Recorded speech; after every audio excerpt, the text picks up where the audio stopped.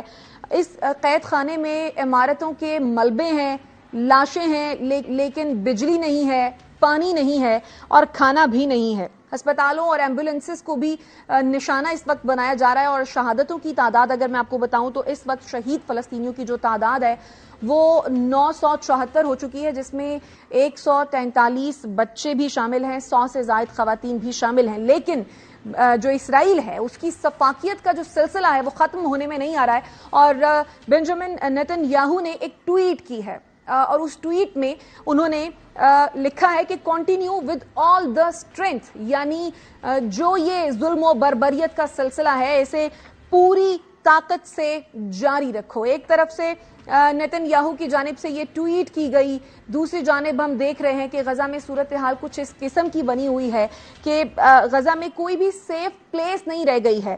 Al Jazeera کی report کے مطابق 9 safe places in Gaza as Israeli attacks overwhelm hospitals, یعنی کہ اسپتالوں کو بھی اس وقت نشانہ بنایا جا رہا ہے پوری قوت سے, پوری طاقت سے. جو اسرائیل ہے وہ ایک بدمست ہاتھی کی طرح غزہ کو اس وقت نشانہ بنا رہا ہے. اور ایسے میں جو معصوم فلسطینی ہیں وہ کہاں جائیں, کدھر سر چھپائیں, کدھر دیکھیں. لیکن ہوا کچھ یوں کہ ایجپٹ نے اپنی سرحد جو ہے جو فلسطین کے ساتھ لگتی ہے اس سرحد کو بند کر دیا ہے. رائٹرز کے مطابق Egypt moves to prevent exodus of Palestinians from besieged Gaza. تو صورتحال کچھ یوں ہے کہ اب مصر نے مسلم ملک ہے اور ہونا تو یہ چاہیے تھا کہ شاید پناہ دیتا کہ وہاں پر زخمی اتنی بڑی تعداد میں ہیں, اسپتالوں کو حملہ کیا جا رہا ہے, نشانہ بنایا جا رہا ہے, لیکن ایسا نہیں ہوا بلکہ مصر کی جانب سے سرحد بند کر دی گئی. پھر ایک طرف یہ مسلم ملک کا رول ہے, دوسری جانب امریکہ ہے جو اسرائیل کی حمایت کر رہا ہے, اسرائیل کی مدد کر رہا ہے. اور صورتحال یہ کہ اسرائیل کو امریکی فوجی کمک جو ہے وہ بھی پہنچ گئی ہے اور غزہ پر فضائی اور بحری حملے بھی جو ہیں وہ اس وقت کیے جا رہے ہیں. دوسری جانب سیکریٹری خارجہ جو اینٹونی بلنکن ہیں انہوں نے ایک ٹویٹ کیا ہے. وہ یہ کہتے ہیں کہ tomorrow I will leave for Israel to engage with our Israeli partners directly about the situation on the ground and to discuss ways we can continue to support them in the fight against these terrorist attacks. Our support for Israel remains unwavering. جا رہے ہیں وہ اسرائیل, دورہ کریں گے اور زمینی حقائق کا وہ معائنہ کریں گے. اور وہ یہ کہتے ہیں کہ اسرائیل کے ساتھ ان کی غیر متزلزل حمایت جو ہے وہ موجود ہے. اور جو بائیڈن امریکی صدر وہ یہ کہیں, انہوں نے پوری دنیا کو دھمکی لگا دی ہے. وہ یہ کہہ رہے ہیں کہ فائدہ اٹھانے والے ملکوں کو میں یہ کہتا ہوں کہ ایسا مت کریں. کیا کہتے ہیں ذرا سنیے. Like every nation in the world, Israel has the right to respond, indeed has a duty to respond to these vicious attacks. We also discussed how democracies like Israel and the United States are stronger and more secure when we act according to the rule of law. Terrorists purposely target civilians, kill them. We uphold the laws of war, the law of war. It matters. There's a difference. Let me say again, to any country any organization, anyone thinking of taking advantage of this situation, I have one word: don't. تو فائدہ اٹھانے والے ملکوں کو کہتا ہوں کہ ایسا مت کرنا، یہ کہہ رہے ہیں امریکی صدر جو بائیڈن۔ تو ہم نے صورتحال آپ کے سامنے رکھی ہے، اسرائیل اور حماس کی ہونے والی لڑائی میں امریکہ کیا کردار ادا کر رہا ہے اور مسلم ممالک جو ہیں وہ اپنا کیا کردار ادا کر رہے ہیں۔ اسی معاملے پر بات کرنے کے لیے عرب صحافی جلال محمود صاحب ہمارے ساتھ موجود ہیں اسلام آباد اسٹوڈیو میں۔ حسن، آپ کچھ پوچھنا چاہیں گے جلال صاحب؟ ہاں جی بالکل، میں شائستہ، thank you very much. Jalal Mahmood صاحب یہ فرمائیے گا کہ پہلے سمپل بتائیں کہ جو یہ جنگ سٹارٹ ہے، اس جنگ کی شروعات کیسی ہوئی؟ بسم اللہ الرحمن الرحیم۔ سب سے پہلی بات تو یہ ہے کہ میں آپ کو اور آپ کے ناظرین کو ایک چیز یاد دلانا چاہتا ہوں کہ آج سے تقریباً 2 سال پہلے جب جنگ ہوئی تھی ہمارے اسرائیل کے ساتھ، ایک جنگ بندی کا معاہدہ ہوا تھا۔ جو جنگ بندی کا جو معاہدہ ہوا ہے اس کا خلاف ورزی کس نے کیا ہے؟ اسرائیل نے کیا ہے۔ کس طرح کیا ہے وہ میں آپ کو بتاتا ہوں۔ سب سے پہلی بات تو یہ ہے کہ اسرائیل لگاتار اس جنگ بندی کی معاہدہ کے بعد لگاتار مسجد الاقصی پر قبلہ اول کے اوپر حملہ کرتا رہا۔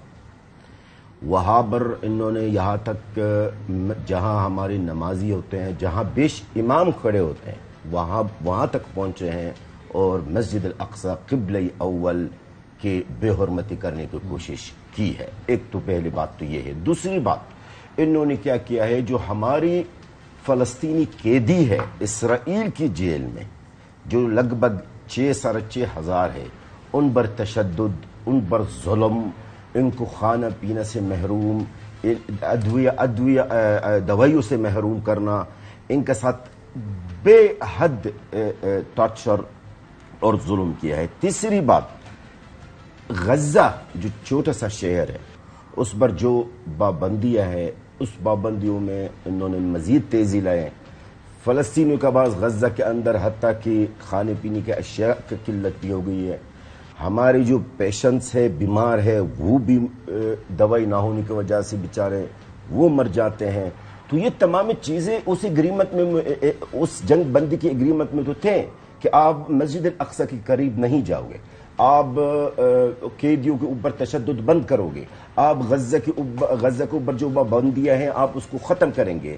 اسرائیل نے خلاف ورزی کی ہے، جس کی وجہ سے مجبوراً فلسطینی مجاہدینوں نے یہ اسرائیل پر حملہ کیا۔ اچھا سر، یہ بتائیے گا کہ جو فلسطین کے پریزیڈنٹ ہیں محمود عباس، اب موجودہ کرائسس میں آپ ان کے رول کو کس طرح دیکھ رہے ہیں؟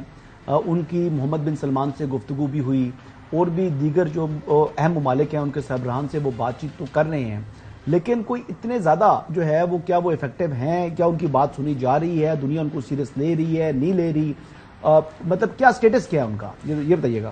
دیکھیے، محمود عباس صاحب انہوں نے وہی کام کیا ہے جو ایک بندہ ہے، انہوں نے اپنا اختیار ڈال کر مذاکرات کے لیے آیا ہے، اور یہ ہوتا ہی نہیں ہے۔ کوئی محب وطن لیڈر ہو یا صدر ہو کبھی بھی اپنا اختیار ڈال کر مذاکرات نہیں کرتا۔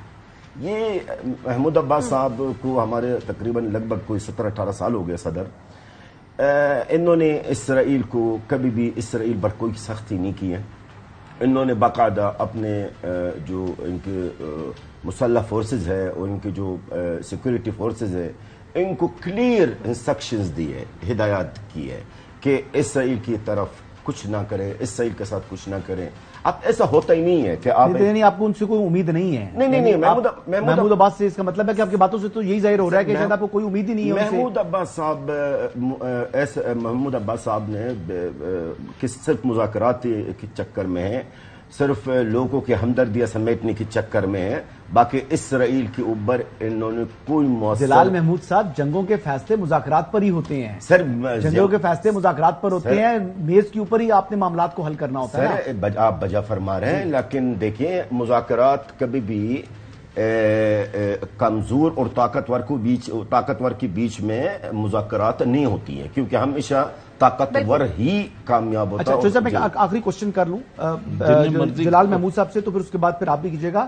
اچھا جلال محمود صاحب، یہ بتائیے گا کہ حماس کا ہدف کیا ہے، اور آپ کو لگتا ہے کہ جو اگر یعنی کیا آپ کو جنگ بندی ہوتی دکھائی دے رہی ہے، یہ کرائسس کتنا لمبا چل سکتا ہے، اور بنیادی طور کے اوپر اس وقت تک یہ پہلی مرتبہ جو ہے کہ اسرائیل کو بھی نقصان ہو رہا ہے. تو ایسی صورتحال میں کیا اسرائیل فرسٹریٹ ہو کے زیادہ جو ہے وہ حیوانگی کا رد عمل دے گا, یا وہ اس کو ایک ویک اپ کال سمجھ کر مذاکرات کی میز پر آئے گا؟ دیکھیے, حماس کا ہدف نہیں ہے, یہ فلسطینیوں کا ہدف ہے. ہمارے آزاد ملک ہے, آزاد ریاست ہے. ہم اس پر بھی راضی ہیں کہ 2 ریاست اسرائیل, اور حالانکہ میں آپ کو بتا دوں اسرائیل کا وجود ہی غلط ہے, اسرائیل کا کوئی وجود نہیں ہے. اس کے باوجود بھی ہم یہ کہتے ہیں کہ 2 ریاست ہو. حماس کا مطالبہ ہے کہ ہمارا آزاد ملک ہے. نمبر 1, حماس کا صرف نہیں ہے, یہ فلسطینیوں کے مطالبہ ہے کہ آزاد ملک, ہمارا ملک ہمیں دیا جائے, ہمارے ملک سے نکل جائے. ہمارا یہی مطالبہ ہے جس کا تحفظ بین الاقوامی قانون, انٹرنیشنل لا تحفظ دیتا ہے اس چیز کا, جس کا اجازت دیتا ہے کہ ہمارا ملک, ہم اپنے ملک کے لڑ رہے ہیں. ایک نمبر 1 تو یہ ہے. دوسرا مطالبہ ہمارا یہ ہے مسجد الاقصی ریڈ لائن. مسجد الاقصی ریڈ لائن ہے. مسلمانوں کی مسجد الاقصی اگر دوسرے مسلمانوں کے لیے وہ ریڈ لائن نہیں ہے تو ہمارے لیے ریڈ لائن ہے. ہمارے لیے بھی ہے. میں ایک بات کہہ رہا ہوں, ابھی تک تو ہمیں دیکھیں اس وقت ہمارے لیے ریڈ لائن ہے. مسجد الاقصی کے قریب اسرائیل کو آنے کی اجازت بالکل نہیں ہے. وہ ہمارے مسجد الاقصی کے قریب نہ ہے. ہمارے قبلہ اول ہے, یہ ہمارا بیت المقدس ہے. تیسرا مطالبہ حماس کا ہے اور ہمارا فلسطینیوں کا, وہ یہ ہے جو اسرائیل کی قید میں فلسطینی ہیں ان کو آزاد کیا جائے.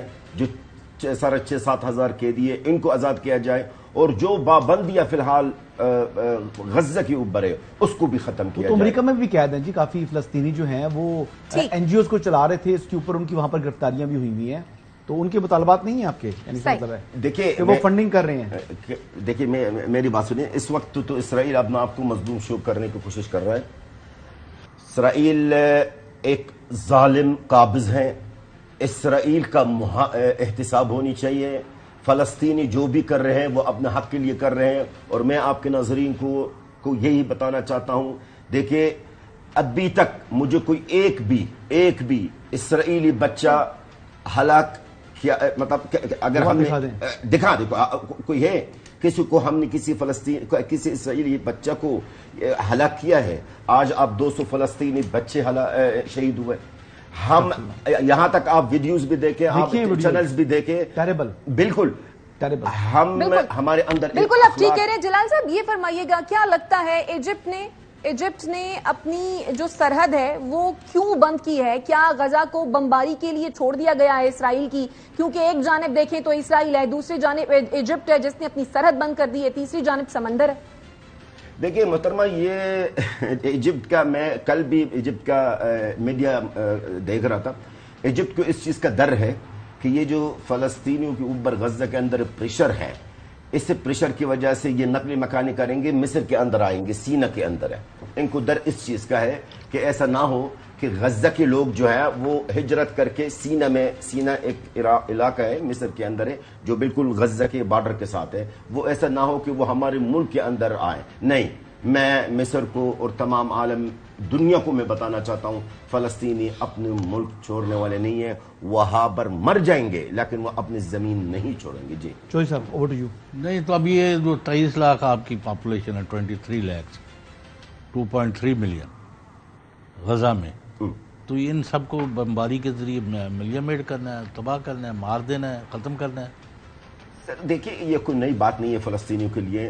یہ ہم اس چیز کو ہم 75 سال سے دیکھ رہے ہیں. ظاہر ہے جب کسی ملک پر قبضہ ہوتا تو ان کے عوام کا ساتھ ایسے ہی ہوتا ہے. تو انشاءاللہ اللہ تعالی ہمارے ساتھ ہیں, اللہ مددگار ہے. ہم نے صبر کی ہے, صبر بھی کر رہے ہیں, لیکن یہ بات ضرور میں آپ کو بتا دوں, اس دفعہ حالات کچھ اور ہیں. اس دفعہ صرف ہمارا نقصانات نہیں ہیں, ہمارے نقصان صرف نہیں ہے, نقصان اسرائیل کا بھی ہے اور کافی حد نقصان ہے. تو انشاءاللہ جو ہوگا وہ ہمارے لیے بہتر ہوگا اللہ کے حکم سے. یار ابھی پلیز لبنان, اچھا سیریا, جلال صاحب, جلال صاحب ہم یہ دیکھ رہے ہیں کہ اسرائیل کا کانفیڈنس جو ہے وہ اس وقت خاصا بڑھتا ہوا دکھائی دے رہا ہے جب سے امریکہ نے اپنی حمایت کا اعلان کیا ہے, امریکہ اپنی امداد بھی بھیج رہا ہے, اور ایسے میں ہم یہ دیکھ رہے ہیں کہ جو اسرائیل ہے وہ اپنے لیے نئے فرنٹس بھی کھول رہا ہے, جیسا کہ یہ ایک الجزیرہ کی خبر ہے, Hezbollah fires on Israel after several members killed in shelling. دوسرا پھر ہم یہ بھی دیکھ رہے ہیں کہ missiles fired from Lebanon, mortars launched from Syria as northern front heats up. تو یہ سچویشن اب اس وقت آپ کو کہاں جاتی ہوئی دکھائی دے رہی ہے, اور کیا لگ رہا ہے کہ آگے کیا یہ سچویشن بہتر ہوگی یا پھر یہ جو جنگ ہے یہ بڑھتی جائے گی؟ دیکھیے محترمہ, میں آپ کو بتا دوں, اسرائیل بظاہر اپنا کانفیڈنس شو کر رہے ہیں. ہمیں پتہ ہے اسرائیل کے اندر کیا ہو رہا ہے, اسرائیل کی حکومت پر اور ان کی عسکری قیادت پر کتنا پریشر ہے. کوئی کانفیڈنس نہیں ہے, وہ اس وقت بہت پریشانی کے عالم میں ہے, اور وہ خود بھی اندر سے کوشش کر رہے ہیں کہ کئی جنگ بندی ہو جائے, کیونکہ ان کا نقصانات بہت ہو رہے ہیں. ان کا نقصان, ان میں سے کئی لوگ ہلاک ہو رہے ہیں, زخمی ہو رہے ہیں, دربدر ہو رہے ہیں. تو یہ بات, یہ صرف شوشہ ہے کہ کانفیڈنس ہے, کوئی کانفیڈنس نہیں ہے. باقی امریکہ کی جو سپورٹ ہے اس کا مجھے سمجھ میں نہیں آ رہا, امریکہ سپورٹ اسرائیل کا کر رہا کس کے خلاف؟ یہ تو پہلے ہی کر رہے ہیں نا, آج کوئی نیا کر رہے ہیں. صاحب مجھے ایک بات بتائے, کیا یہ حماس یا جو فلسطینی ہے یہ کوئی بڑا فوج ہے؟ یہ کوئی آزاد ملک ہے اور ہمارا کوئی بڑا اتنا منظم فوج ہے جس کے لیے اتنا امدادات کی ضرورت ہے, اتنا امریکہ کی مدد کی ضرورت؟ کوئی نہیں. حماس ایک چھوٹا سا تنظیم ہے, جنگجو ہے, جن کے پاس ایک سمبل سا وسائل ہے. You have nothing but your life to give and that you are giving. Yes, of course. Having said this, Yes. آپ نے ان کو ہمبل کر دیا, ان کے گھٹنے ٹکوا دیے ہیں. ان کے ساتھ جو ہو گیا ہے نا, وہ مانے یا نہ مانے, وہ ان کو بہت بڑی انفلیکٹ ہوئی ہے ڈیفیٹ. اب میں یہ کہہ رہا ہوں کہ اب آپ کو نہتے فلسطینیوں کو اسرائیل اور امریکہ اور دوسرے جو گماشتے ہیں ان کے رحم و کرم پر چھوڑ دیا گیا ہے. لبنان, سیریا, ایجپٹ, وہ کیا نام ہے, جارڈن, اور اس کے بعد باقی ممالک وہ خاموش تماشائی ہیں. دے آر جسٹ, اور دے آر گیونگ, معاف کرنا, پیسو سپورٹ ٹو اسرائیل. سر دیکھیں, ہر کوئی اپنے مفاد کے پیچھے, کوئی بھی اسرائیل, بھائی ان کا مسلمانوں کا مفاد نہیں ہے, اور کون سا مفاد ہے؟ وہ تو ہے بالکل, وہ کوئی سمجھے تو. اب یہ تو ہر کوئی اپنے مفاد کے پیچھے, کوئی بھی, یہ میرے سے لکھ لینا, اور پچھلے انٹرویو میں میں نے یہی کہا ہے, کوئی بھی اسرائیل کے خلاف کھڑا ہونے کے لیے تیار نہیں ہے. عرب ممالک کی جو ہمارے پڑوس میں ہیں, کوئی بھی کچھ کرنے کے لیے تیار نہیں. باتیں ہیں, صرف مذمتیں ہیں, میٹنگز ہیں وغیرہ, بس اس سے زیادہ کچھ بھی نہیں. ہمیں بھی توقع چند تنظیمیں تو اگر دیکھیں جلال محمود صاحب آ گئی ہیں, جیسے تنظیمیں ملک نہیں ہے نا. ہاں, حزب اللہ ہو گیا, جیسے عراق کی ایک تنظیم ہے کتائب الشہداء, انہوں نے بھی جو ہے وہ وارن کر دیا ہے کہ اگر امریکہ بیچ میں آئے, اور ایون حوثیوں نے بھی انہوں نے کہہ دیا ہے کہ اگر امریکہ نے انوالومنٹ کی تو ہم کروز اور بیلسٹک میزائل سے اٹیک کریں گے, جو بھی امریکی جو ہے وہ وہاں پر جو ہے ان کی جو ملٹری جو ہے وہ وہاں پر موجود ہوگی. تو ایسی صورتحال میں کچھ تنظیمیں تو جو ہے اپنا غصے کا اظہار کر رہی ہیں, اور جو آپ کو معلوم ہے کہ امریکن پریزیڈنٹ کے حوالے سے جو رشیا ہے اس نے جو ہے وہ وارن کیا ہے کہ امریکہ کو کہ وہ مداخلت نہ کرے. ساتھ ساتھ یوکرائن کے پریزیڈنٹ نے بھی جو ہے الزام عائد کیا ہے کہ رشیا کے اوپر, کہ رشیا نے ہی ساری سپورٹ جو ہے یہ فراہم کی ہے حماس کو. تو کیا ایسی کوئی صورتحال ہے؟ اور ایران کے اوپر تو امریکہ پہلے الزامات عائد کر رہا ہے. اور سیریا میں ایک لینڈ کیا ہے ان کا پلین.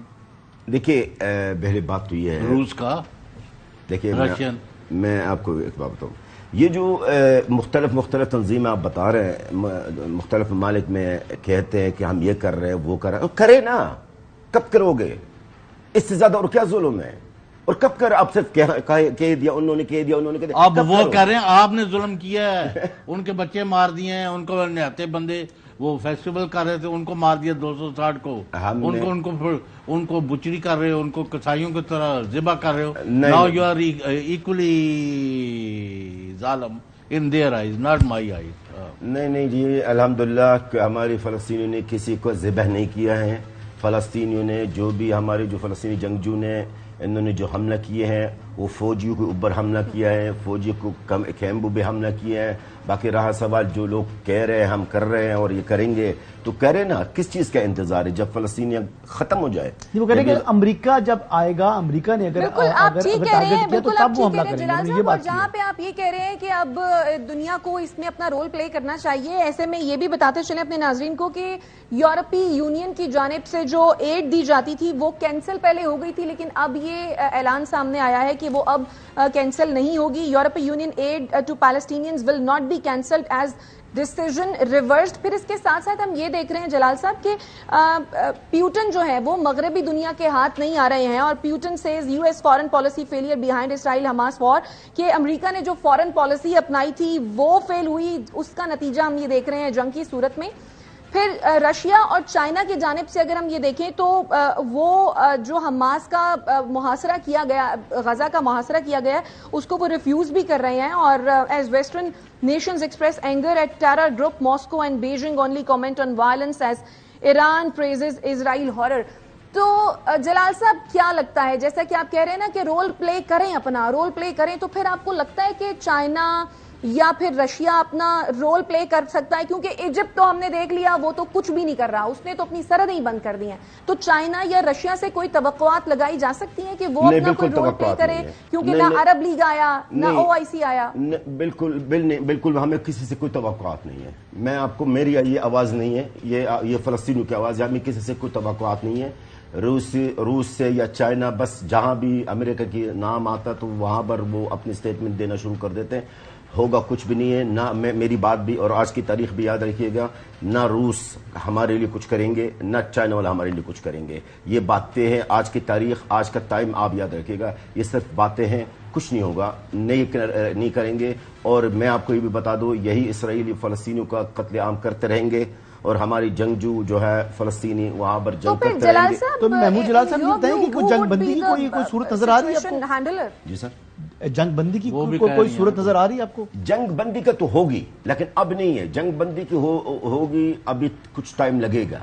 جب تک کہ بنیامین نیتنیاہو, اسرائیل کا جو وزیر اعظم ہے, جب تک وہ اپنا پورے ایک سٹسفیکشن نہ کر لیں, وہ اپنا بدلہ پورا نہ لے, وہ بدلہ ہی سمجھتا ہے اس وقت, وہ میرے خیال میں جنگ بندی کی طرف نہیں جائے گا. لیکن یہ ضرور میں آپ کو بتا دوں, مصر بڑا کوشش کر رہا ہے, بڑا پریشر ڈال رہا ہے کہ جنگ بندی ہو جائے, کیونکہ اس پورا خطہ میں سب سے زیادہ پریشانی ہے مصر کو. تو جنگ بندی میرے خیال میں اسرائیل کو, ہم سے زیادہ اسرائیل کو چاہیے. جی شاہد صاحب یعنی آپ کہتے ہیں کہ جنگ بندی ہوگی, مگر فی الحال آپ کو جنگ بندی نظر نہیں آ رہی. لیکن جلال صاحب, آج ہم نے دیکھا کہ ایشکولون میں حماس کی جانب سے حملے کیے گئے ہیں, راکٹ داغے گئے ہیں. ایشکولون غالباً وہ علاقہ ہے جہاں پر آئل ریفائنریز ہیں. اسرائیل جو کوریڈورز بنا رہا ہے, بڑے پلانز کر رہا ہے ملکی معیشت دنیا پر راج کرنے کا, تو آپ کو لگتا ہے کہ وہ یہ سب کچھ ٹالریٹ کر پائے گا, بیئر کر پائے گا؟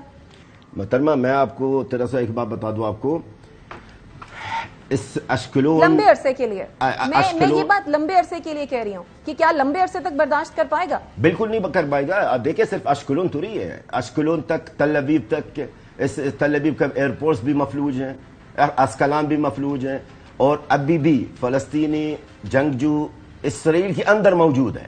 اور یہ بزدل فوج, یہ اسرائیلی فوج فلسطینی جنگجو کو چور کر فضائی حملہ, پیچھے غزہ کے اوپر جو معصوم شہری ہیں ان کو اوپر فضائی حملہ کر رہا, بمباری کر رہا ہے, معصوموں کو مار رہا ہے. ابے بھائی, اگر آپ میں اتنی طاقت ہے اور اتنا آپ دلیر ہے, جتنا آپ اپنا آپ کو شو کر رہے ہیں دنیا کے سامنے, جو کانفیڈنس والی بات جو آپ نے کی ہے, اگر آپ اتنا طاقتور ہے تو آپ ان سے جا کے لڑے نا. آپ 10-20 ہزار فٹ کی بلندی پہ آپ معصوم شہروں پہ آپ بمباری کر رہے, بلڈنگز تباہ کر رہے, ایمبولینس تباہ کر رہے.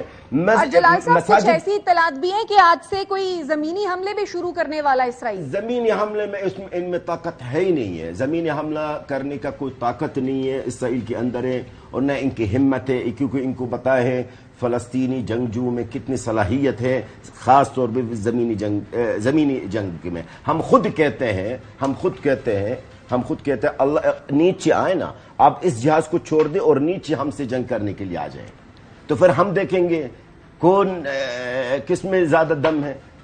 یہ 10,000 20,000 ہزار کی تو وہ بلندی, آپ کے ٹریپ میں تو نہیں آئیں گے, پھر وہ آپ کے ٹریپ میں تو نہیں آئیں گے. وہ ہماری سوری شائستہ چوہدری صاحب ایک کوشچن کرنا چاہ رہے ہیں ذرا. جلال صاحب ایک جی تو جی. یہ جی کیپیسٹی چودھری حماس اور الائیڈ فورسز کی 10-20-50 ہزار اب اسرائیلیوں کو ختم کرنے کی موجود ہے, اور کتنا تل ابیب اور باقی جگہوں پر کتنا نقصان کرنے کی کیپیسٹی اور کمپیٹنس آپ دیکھتے ہیں ایز این ایکسپرٹ؟ کہ سر اس کے جنگجو فلسطینی جنگجو کے پاس اس وقت ابھی بھی بہت کچھ باقی ہے. اگر یہ کوئی ہم تو یہی سننا چاہتے ہیں, ہاں, لیکن بہت کچھ باقی ہے. بھی ہے کہ تسی جس طرح اتنے سانو چکے تو مل مایا تسی بھی اس طرح ابھی تو اسرائیل نے کچھ دیکھا ہی نہیں ہے. اسرائیل نے تو ابھی کچھ دیکھا ہی نہیں ہے. یہ 75 سال کا جو بدلہ ہے وہ اب فلسطینی لیں گے, وہ فلسطینی لیں گے. بہت کچھ ہم نے دیکھ لیا, اب ان کو دکھانا پڑے گا. اور الحمدللہ ہمارا جنگجو کے پاس اتنی کیپیسٹی ہے کہ وہ مزید جنگ کریں اور مزید دشمن کو نقصان دے. جی اچھا, پلان بھی ڈسکلوز نہیں ہے نا, یعنی حماس کا کیا پلان ہے؟ وہ جس طریقے سے آئے, پہلے انٹیلیجنس فیلئر ہوا, یعنی اسرائیل کی جو پہلے یہ کلیم کرتے تھے کہ دنیا کی لیڈنگ ان کی انٹیلیجنس ہے, تو وہ ایک دم زمین بوس ہوا. ان کا جو ایک امیج تھا اسرائیل کی انٹیلیجنس ایجنسیز کا, بہت بڑا فیلئر دنیا نے دیکھا, آپ نے دیکھا, میں نے دیکھا. اب ان کو ابھی تک یہ معلوم نہیں ہے کہ اب حماس کا نیکسٹ لائن آف ایکشن کیا ہے, ان کا اینڈ پلان کیا ہے, وہ کیا کرنے جا رہے ہیں, اور یہی تشویش ہے. اور اس تشویش کے اوپر اگر کوئی ری ایکشن ہوتا ہے امریکہ کی جانب سے یا کسی اور ملک کی جانب سے, تو پھر جو ہے یعنی جس طریقے سے مختلف ممالک نے, حوثیوں نے وارن کیا ہوا ہے کہ ہم جو ہے امریکہ کو اپنا ہدف بنائیں گے, تو کہیں پورا خطہ اس کی لپیٹ میں نہ آ جائے. تو کل بھی جو میں نے بات کی تھی, میں اسی بات کو ریپیٹ کروں گا کہ جنگوں کے بھی سولوشن مذاکرات کی میز پر نکلتے ہیں, اور اگر مذاکرات کی میز پر کوئی اچھا ایسا سولوشن نکل آئے جس میں ون ون ہو ہمارے فلسطینی بھائیوں کے لیے, تو اس جو مذاکرات کی میز پر بیٹھنا بھی چاہیے, اور اس پر بیٹھ کر اچھی ڈپلومیسی سے تمام مسلم ممالک کو اپنا کردار ادا کرتے ہوئے فلسطین کو اور فلسطینیوں کی جانوں کو محفوظ جو ہے بنانا چاہیے. ٹھیک, بالکل آپ ٹھیک کہہ رہے ہیں حسن. اور جلال صاحب, آخر میں آپ کو میسج دینا چاہیں گے؟ بالکل میسج میرا سب سے پہلے پاکستان گورنمنٹ کے لیے کہ جتنا ہو سکے فلسطین کے لیے ہر فارم پر فلسطینی مظلوم عوام کے لیے کچھ کرنے کی ہمارے اپیل ہے کہ پاکستان کے گورنمنٹ سے, پرائم منسٹر صاحب سے. اور پاکستانی عوام کے لیے میرا پیغام یہ ہے جو ہمیشہ میں کہتا رہا ہوں, فلسطینیوں کا ایمان ہے کہ اگر سارے دنیا نے ہمارا ساتھ چھوڑ دیا تو پاکستانی عوام, پاکستانی گورنمنٹ ہمارا ساتھ نہیں چھوڑیں گے. تو ہمارے امید ہے, اور انشاءاللہ یہ امید ہمیشہ کے لیے قائم رہے گا ہمارے پاکستانی بھائیوں سے اور پاکستانی گورنمنٹ سے. Thank you very much. بالکل جلال صاحب, آپ کا یہ غام پاکستانی عوام تک بھی پہنچا, اور پاکستانی عوام آپ سب کے ساتھ ہیں, کیونکہ ہمارے دل فلسطین کے ساتھ دھڑکتے ہیں. اور اس پروگرام کے پلیٹ فارم سے امید ہے کہ یہ پیغام پاکستانی حکومت تک بھی پہنچ گیا ہوگا, اور ہم امید کرتے ہیں کہ جو معاملہ ہے وہ افہام و تفہیم کی طرف بڑھے اور ثالثی کی طرف جائے, اور یہ جو جنگ ہے یہ ختم ہو. اسی کے ساتھ ہمیں دیجیے اجازت. اللہ نے کے بعد.